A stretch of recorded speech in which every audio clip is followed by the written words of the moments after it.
بسم اللہ الرحمن الرحیم۔ اللہ رب العالمین جل وعلا قائل شاہد یا ایہا الذین آمنوا کتب علیکم الصیام کما کتب علی الذین من قبلکم لعلکم تتقون۔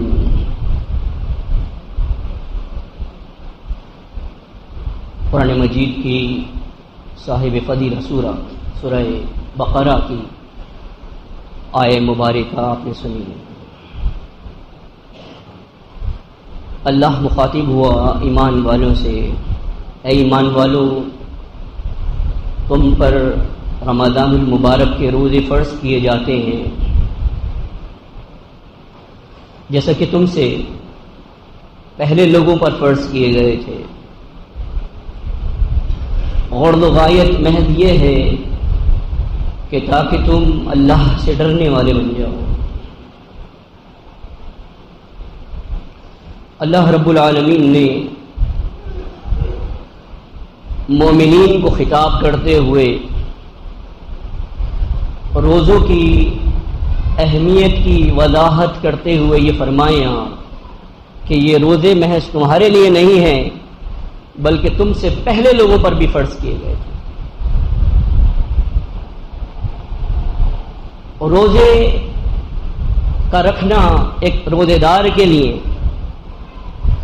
گویا کہ اپنے آپ کو اس تاریخی تسلسل کا حصہ بنانا ہے جو آدم علیہ الصلوۃ والسلام سے لے کر نبی آخر زمان احمد مجتبی محمد مصطفیٰ صلی اللہ علیہ وسلم تک جاری رہا اور آئندہ قیامت تک ایمان والے اس پر عمل پیرا رہیں گے۔ رمضان المبارک کا مہینہ اپنی بھرپور رحمتوں، مغفرتوں، شان و جمال کے ساتھ ہم پر سایہ فگن ہونے کو ہے۔ یہ بات یاد رکھیے کہ کامیابی ہمیشہ اس کے حصے میں آتی ہے، اسے میسر آتی ہے کہ جو اس کا انتظار کر رہا ہو۔ جو آدمی ہاتھ پہ ہاتھ رکھا بیٹھا ہو یا سو رہا ہو، کامیابی کا وقت آتا ہے اور نکل جاتا ہے اور وہ اس سے استفادہ نہیں کر سکتا۔ رمضان المبارک کا مہینہ یقیناً ہمارے لیے شادمانی اور فرحت کا مہینہ ہے، اور یہ مہینہ ہمیں صبر سکھاتا ہے، ایثار سکھاتا ہے۔ یہ مہینہ توبہ اور بخشش کا مہینہ ہے۔ یہ مہینہ سیلف ڈسپلن یعنی خود انضباطی کا مہینہ۔ اللہ کے بندوں، یہ غرض و غایت کہ آپ اللہ سے ڈرنے والے بن جائیں۔ اصل میں بات یہ ہے کہ نفس کی تربیت کے لیے 12 ماہ میں یہ گویا کہ ایک اضافی کورس ہے جو اللہ رب العالمین نے ایمان والوں کے لیے متعین کیا ہے۔ ہم جانتے ہیں کہ نفس ایک سرکش گھوڑے کی طرح بلا مقصد اور بے وجہ ہمیں بھگانا چاہتا ہے، ہمیں دوڑانا چاہتا ہے اور ہمیں تھکا کر گرانا چاہتا ہے۔ لیکن اگر اس کی تربیت کر لی جائے، اس کو سدھا لیا جائے اور اس کو سدھا کر اس کو اپنا وفادار بنا لیا جائے تو یقیناً وہ روزے کا مقصد حاصل ہو سکتا ہے جو در حقیقت اللہ رب العالمین ہم سے چاہتا ہے۔ آپ دیکھیں گے بعض مذاہب کے اندر، چاہے وہ بدھ مت ہو یا ہندو ہو یا یہودی ہو، رہبانیت کے نام پر یا نروان کے نام پر یا خاص قسم کی تپسیہ اور صوفیت کے نام پر وہ نفس کو مار ڈالتے ہیں۔ امتحان یہ ہے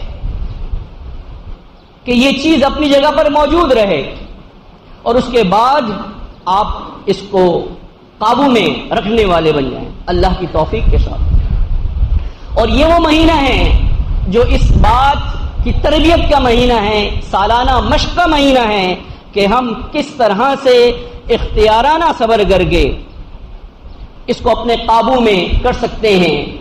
لوگ جو ہے وہ صبر کرتے ہیں مفادات کی خاطر، اپنی لالچ کی خاطر، اپنی غرض کی خاطر، لیکن اللہ کا جو صائم ہے وہ صبر کرتا ہے اصول کے لیے، اللہ کو راضی کرنے کے لیے، اللہ کی خوشنودی کو حاصل کرنے کے لیے اور اس کی جنت میں جانے کے لیے۔ یہی وجہ ہے کہ اللہ کے نبی صلی اللہ علیہ وسلم نے ارشاد فرمایا، من صام رمضان ایمانا واحتسابا غفر له ما تقدم من ذنبه ومن قام رمضان ایمانا واحتسابا غفر له ما تقدم من ذنبه ومن قام ليلة القدر ایمانا واحتسابا غفر له ما تقدم من ذنبه۔ صحیح بخاری صحیح مسلم۔ جو شخص رمضان المبارک کا قیام کرتا ہے ایمان سمجھتے ہوئے، احتساب کرتے ہوئے، نیکی جانتے ہوئے، اللہ رب العالمین اس کے گزشتہ گناہوں کو معاف کر دیتا ہے۔ جو شخص رمضان المبارک کے روزے رکھتا ہے ایمان سمجھتے ہوئے، احتساب کرتے ہوئے، نیکی جانتے ہوئے، اللہ رب العالمین اس کے گزشتہ گناہ کو معاف کر دیتا ہے۔ جو شخص لیلۃ القدر میں قیام کرتا ہے ایمان سمجھتے ہوئے اور نیکی جانتے ہوئے، اللہ رب العالمین اس کے گزشتہ گناہوں کو معاف کر دیتا ہے۔ تو اللہ کے بندو، یہ گناہوں کو معاف کرانے کا مہینہ ہے۔ اللہ کے نبی صلی اللہ علیہ وسلم نے ارشاد فرمایا، صحیح بخاری صحیح مسلم، الصلوات الخمس والجمعة إلى الجمعة ورمضان إلى رمضان مكفرات ما بينهن إذا اجتنبت الكبائر۔ 5 نمازیں ایک کے بعد دوسری نماز یا کے بعد دیگرے، اور ایک جمعے سے دوسرے جمعے تک، ایک رمضان المبارک سے دوسرے رمضان تک، یہ سب کے سب گناہوں کی بخشش کا ذریعہ بن جاتے ہیں، بصورت یہ کہ بڑے بڑے گناہوں سے بچا جا سکے۔ اللہ رب العالمین ہمیں توفیق دے کہ ہم رمضان المبارک کے مہینے میں اس طرح عمل کرنے والے بن جائیں، اس طرح اپنی تربیت کرنے والے بن جائیں کہ وہ تربیت ہمیں سال کے 11 مہینے فائدہ دے۔ اللہ رب العالمین نے ارشاد فرمایا، شہر رمضان الذی انزل فیہ القرآن ہدی للناس وبینات من الہدی والفرقان فمن شہد منکم الشہر فلیصم۔ رمضان المبارک کا مہینہ وہ مہینہ ہے جس میں قرآن مجید فرقان حمید کا نزول ہوا۔ یہ کتاب ذیشان وہ ہے کہ جو لوگوں کے لیے ہدایت ہے، اور اس میں حق اور باطل کے درمیان حد امتیاز کھینچنے والے اصول و ضوابط مرتب کیے گئے ہیں۔ تو اے ایمان والوں، تم میں سے جو شخص اس مہینے کو پائے اسے چاہیے کہ وہ روزہ رکھے۔ یہ رمضان المبارک محض اہل ایمان کے لیے باعث رحمت نہیں ہے، بلکہ جب اللہ رب العالمین نے، کائنات کے مالک نے انسانیت کی وہ صدائے العطش سنی کہ جو گمراہی کے اندر تھے، جو اندھیروں کے اندر تھے، اللہ رب العالمین نے عرب کے بیابانوں کے اندر برسات رحمت جو ہے وہ کی، وحی کی صورت کے اندر، قرآن مجید کی صورت میں۔ اسی لیے اسے ہدی للناس کہا کہ یہ لوگوں کے لیے ہدایت ہے۔ یہی وجہ ہے کہ آپ دیکھیں گے کہ وہ لوگ کہ جو ظلم کی چکی میں پس رہے تھے، جو زیادتیوں اور غموں کے مارے، قتل و غارت گری کے بارے پریشان حال تھے، اللہ رب العالمین نے ان کی صدائے علل سنی آسمانوں پر، اور پھر اس کے بعد ان پر رحمت کی کہ انہی میں سے ایک رسول مبعوث کیا کہ جس پر وہ کتاب ذیشان نازل کی کہ جو حق اور باطل کے درمیان حد امتیاز کھینچ دیتی ہے۔ اللہ کے بندوں، یہ بہت بڑی نعمت ہے اگر ہم اس کو سمجھیں، اور قرآن مجید اور روزوں کا بہت گہرا تعلق ہے۔ اللہ کے نبی صلی اللہ علیہ وسلم نے ارشاد فرمایا سنن بہقی میں صحیح سند سے اور مصدرک کے حاکم میں، الصیام والقرآن یشفعان للعبد، یہ روزے اور قرآن مجید قیامت کے دن سفارش کریں گے بندے کے لیے۔ روزہ یہ کہے گا اے اللہ یہ وہ شخص تھا کہ جس نے دن میں کھانا اور پینا محض تیرے لیے چھوڑ دیا تھا، اور قرآن مجید یہ کہے گا کہ اللہ یہ وہ تھا کہ جس نے اپنی نیند کو ختم کر دیا تھا اور رات کے وقت یہ اللہ کی کتاب کی تلاوت کیا کرتا تھا۔ یہ معمولی عمل نہیں ہے، بہت بڑی بات ہے۔ اگر ہم اور آپ یہ جاننا چاہتے ہیں کہ ہمارا رشتہ کس قدر اپنے رب سے مضبوط ہے تو ہمیں یہ دیکھنا چاہیے کہ کس قدر تعلق ہمارا قرآن مجید فرقان حمید سے وابستہ ہے۔ جس طرح گہرا تعلق ہمارا اپنے رب کی کتاب سے وابستہ ہوگا تو وہ اس بات کی دلیل ہے کہ ہمارا جو تعلق ہے وہ اپنے رب سے جڑا ہوا ہے۔ لیکن اگر اس کتاب ہدایت کو کتاب ہدایت نہ سمجھا جائے، اس کے اندر جو کچھ رقم کیا ہے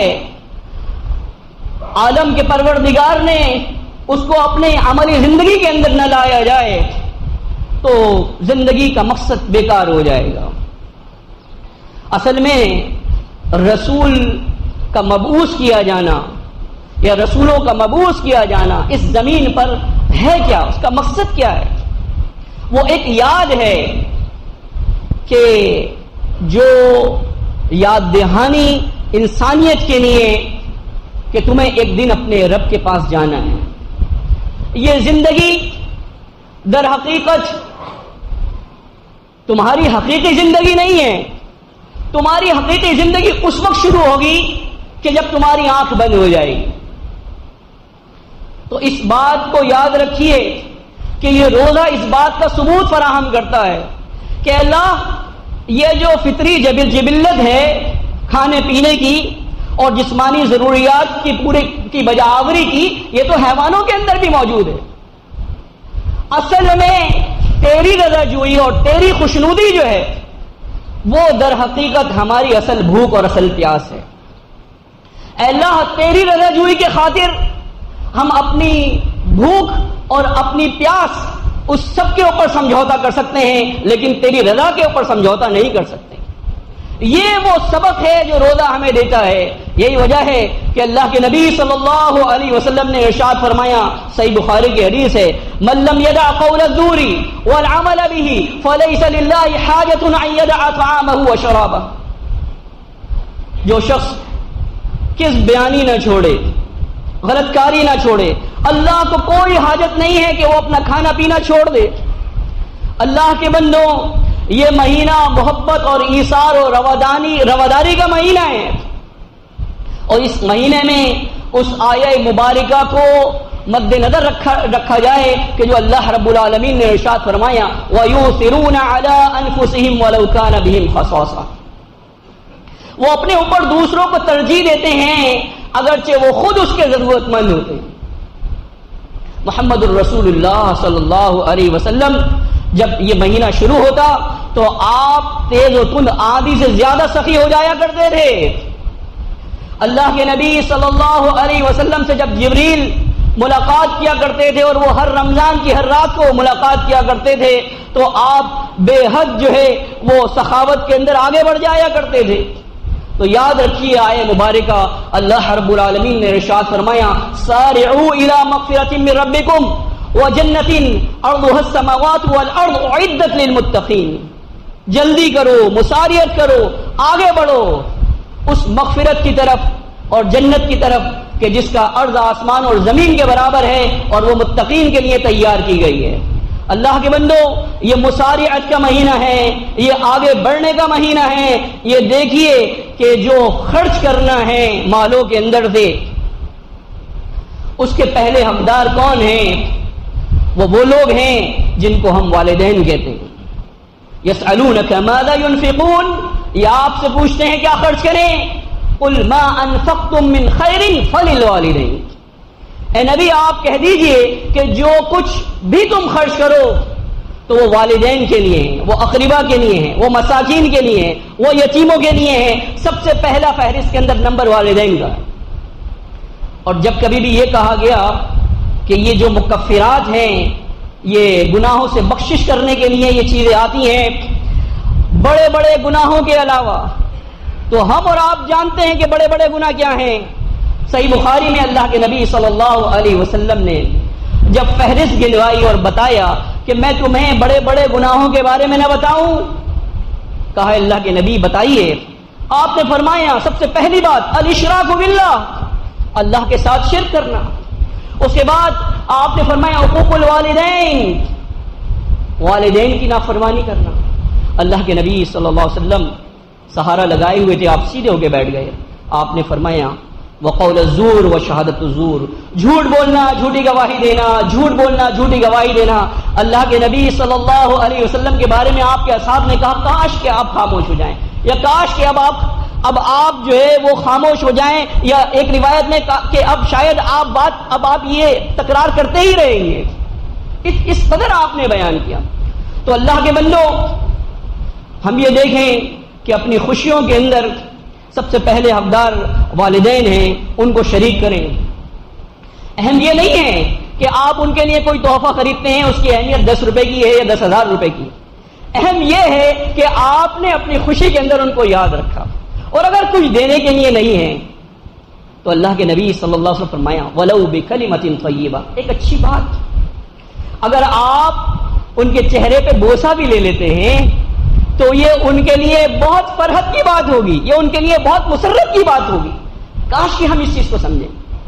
اس کے بعد آپ یہ دیکھیں کہ کون قریبی رشتہ دار ہیں جو اس کے حقدار ہیں، اپنی بیٹیوں میں سے، اپنی بہنوں میں سے، اپنی پھوپھیوں میں سے، اپنی خالاؤں میں سے، یا اپنے بیٹوں میں سے، اپنے بھائیوں میں سے، اپنے چچاؤں میں سے، یا اپنے ماموں میں سے۔ کون وہ ہیں جو حقدار ہیں آپ کے خاندان میں؟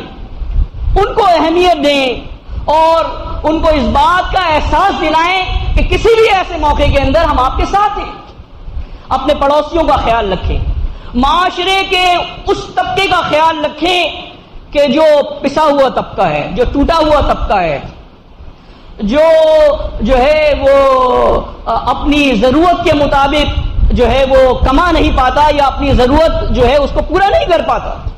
جب کبھی بھی آپ اپنے لیے کپڑا خریدیں، ان لوگوں کو یاد رکھیں۔ جب کبھی بھی آپ اپنے لیے جوتے خریدیں، ان لوگوں کو یاد رکھیں۔ تو یاد رکھیے گا یہ رمضان المبارک کا مہینہ، یہ نیکیوں کا جو ہے یہ کئی گناہ کرنے کا مہینہ ہے، اور اس کے اندر کی ہوئی نیکیاں گویا کہ اللہ رب العالمین اس کو کئی گناہ کر دیتا ہے۔ اس کا ہر دن، ہر روز روز سعید ہے، اور ہر شب مبارک ہے۔ محمد الرسول اللہ صلی اللہ علیہ وسلم نے اس کی اہمیت کو جس طرح لوگوں کے اوپر آشکار کیا، وہ یہ کہ آپ ترغیب دیا کرتے تھے قیام رمضان المبارک کی، یرغبها، اللہ کے نبی صلی اللہ علیہ وسلم ترغیب دیا کرتے تھے، اور آپ صحابہ کرام رضوان اللہ علیہ مجمعین کو برانگیختہ کیا کرتے تھے کہ وہ قیام کرے رمضان المبارک۔ من قام رمضان، یہ نہیں کہا من قام بعد رمضان کہ بعض رمضان کے حصے میں کوئی قیام کرے، کہا من قام رمضان، جو رمضان میں قیام کرے گا۔ تو اس کے ہر لمحے کو، ہر وقت کو جو اس میں گزرے گا، اس کی اہمیت کو آپ نے سمجھنا ہے۔ اس میں اللہ کا ذکر کرتے رہیں، قرآن مجید فرقان حمید کی تلاوت کرتے رہیں، اپنے لیے اور اہل اسلام کے لیے مدد اور معاونت اور نصرت طلب کرتے رہیں، جو لوگ پریشان حال ہیں ان کے لیے جو ہے وہ دعائیں کریں۔